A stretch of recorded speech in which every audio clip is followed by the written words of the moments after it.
এই voter list যে সংশোধন, এই ভোটার লিস্ট সংশোধন কিন্তু আমাকে একটা জিনিস বুঝতে হবে। আমরা একটা সময় এনআরসি নিয়ে যেভাবে আমরা যে আবেগে ছিলাম, যে উদ্বেগে ছিলাম, এবং সেভাবে আমরা একে অপরের পরিপূরক হয়ে সেই সময় যেভাবে আমরা নেত্রীর নির্দেশে রাস্তায় নেমেছিলাম, সেদিনটা আমরা যদি মনে করি, আজও সেই দিনটা কিন্তু আমাদের মনে করা উচিত। কারণ এই ভোটার লিস্ট এমনটাই যে আমি ভোট দিতে যদি না পাই, তাহলে আমার প্রশ্ন আসবে আমি দেশের নাগরিক কিনা। তো কাজে আমাদের যারা পার্টির কর্মী যারা আছেন, তিনাদের তো দায়িত্ব দায়বদ্ধতা রয়েছে যে আমাদের ভোটার লিস্টে যে সমস্ত আমাদের ভোটার রয়েছে তাদের নামটা চলে আমরা অবস্থান করছি।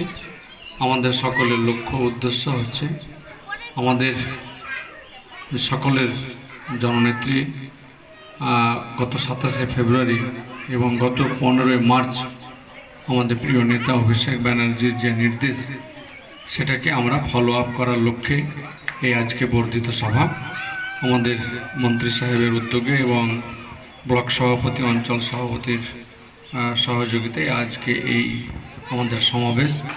উদ্দেশ্য হচ্ছে সকলকে আমি এই মাহে রমজানে আমি শুভেচ্ছা ও অভিনন্দন জানাই।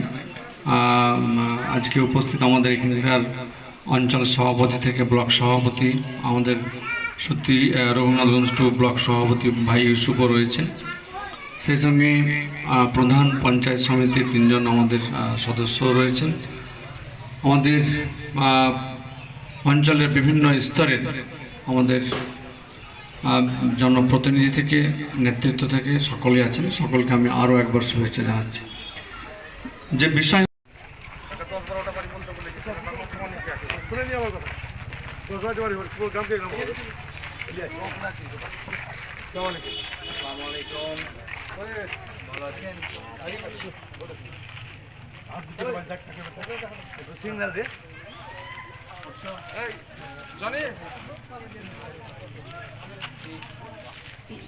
এটা আমাদের মন্ত্রী সাহেব, এটা আমাদের এমপি সাহেব।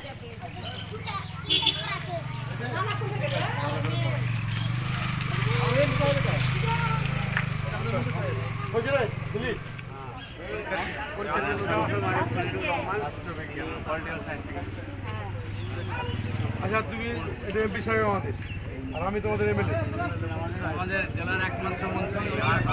কি বলছো তোমরা?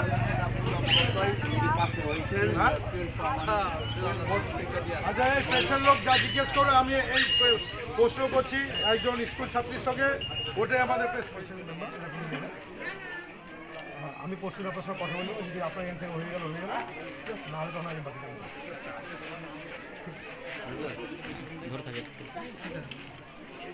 কালকে তুমি এসপির সঙ্গে 4-5 জনকে নিয়ে যাও 11:30 12টা। তুমি গিয়ে একটা তুমি আগে এটা থেকে ওটাকে আগে গিয়ে 4-5 জনকে নিয়ে যাও, ডিটেলস বক্তব্য আগে তুই শুনবে, ওদের শুনে নিয়ে একটা নোট ডাউন করে এসপিকে আমরা জমিপুর লোকসভায় বলে দিতে বিভিন্ন বিধানসভা কেন্দ্রে কি বক্তব্য কি বলেন বুঝে গেছি। হ্যান্ডিক্যাপ ভাতা যেটা হবে, হ্যান্ডিক্যাপের যেটা বিষয় সার্টিফিকেট করে, প্রথম কথা হচ্ছে জঙ্গিপুর হাসপাতাল, জঙ্গিপুর হসপিটাল। আমি মানে কী বলে কাজের সব থেকে বডি কর্ম করতে পারছি না, কিন্তু আমাদের প্রতিবন্ধী সার্টিফিকেটটা দিলে তুমি সরকারের কাছ থেকে মিনিমাম 60 হবে, তোমার একটা ডেট দিবে, কোন ডেটে তোমাকে ডাকবে, সেই ডেটটা জেনে তোমার এখানে বাসটা সাপোর্টে বলবে, আমি এখানে যারা বলে থাকবে আমি একটা খবর নেবো, তোমার 60-এর উপরে হয় তাহলে সরকারি ঠিক আছে। আমি সার্টিফিকেট প্রতিবন্ধী হলে তো আপনার সার্টিফিকেট 60% না হলে কিন্তু দেবে না, এটা 40% দিচ্ছে যাই তো সরকার 60% করে, ওটা বললে আমাদের যখন বলবো আমরা একটু বলবো, যখন যাবে তখন আপনি বলবেন, তাহলে মাস একটা পর্যন্ত পাতা আছে এখানে পাবে। আর কিছু আর্থিক ব্যবস্থা ওর আর্থিক ব্যবস্থা কিছু বড় সহযোগিতা করতে ভালো হয়। হ্যাঁ, পেয়েছো? হ্যাঁ সবুজ সাথী সাইকেলে চেপে স্কুলে গেছো, হ্যাঁ বয়স 18 হয়েছে, হ্যাঁ আমার হয়েছে। তোমার হয়েছে, তাহলে তুমি পেয়েছো, কন্যাশ্রী পেয়েছো, পাইনি। অ্যাপ্লাই করেছো, হ্যাঁ জানো কি পাবে? হ্যাঁ পাবে। মোবাইল পাবে কোন ক্লাসে? পেয়েছি। পেয়েছি। আপনারা শুনলেন যে আমরা ভোটার কার্ড, ভুয়ো ভোটার, এটাকে আমরা যখন চেক করতে এসেছি, শুধু চেক করার সাথে সাথে, যেমন আপনি কি লক্ষ্মী ভাণ্ডার পাচ্ছেন? কত পান? বিনা পয়সায় রেশন পান? রেশন পান? স্বাস্থ্যসাথী কার্ড আছে?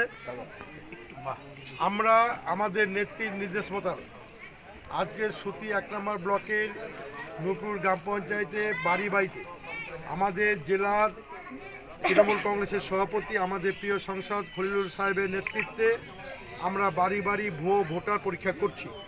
ভোটার লিস্টে মানুষের সঠিক নাম আছে কিনা, কোনো ভুয়ো ভোটার আছে কিনা, জীবিত ভোটার নাম বাদ গেছে কিনা, বা মৃত ভোটারগুলো সেখান থেকে বাদ দেওয়া গেছে কিনা, আমরা সরজমিনে তদারকি করছি এবং তথ্য আমরা সংগ্রহ করছি।